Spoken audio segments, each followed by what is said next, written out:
10 دسمبر 1948 کو اقوام متحدہ میں ایک قرارداد کے ذریعے انسانی حقوق کا عالمی چارٹر منظور کیا گیا، جس میں ہر انسان کے بنیادی حقوق کا تعین کیا گیا ہے۔ اس چارٹر کے ذریعے عالمی برادری نے طے کیا کہ انسان کو اس کے رنگ،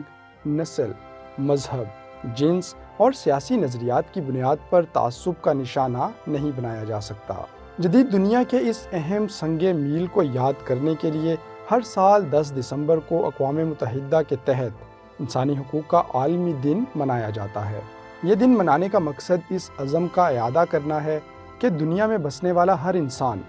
اپنے رنگ، نسل، مذہب سے بالا تر ہو کر بنیادی انسانی حقوق رکھتا ہے،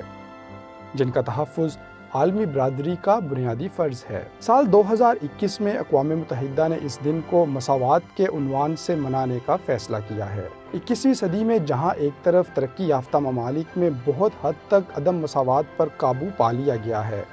وہاں دوسری طرف دنیا میں انسانوں کی ایک بہت بڑی تعداد ایسی بھی ہے جو آج بھی مساوات اور برابری کے بنیادی حقوق کے لیے جدوجہد کر رہی ہے۔ بحیثیت مسلمان ہمارے لیے یہ دن اور بھی اہمیت کا حامل ہو جاتا ہے کہ جن انسانی حقوق کے تعین کے لیے جدید دنیا کو کئی صدیاں لگیں، اسلام نے آج سے 1400 سال پہلے وہ حقوق نوع انسانی کو عطا کر دیے تھے۔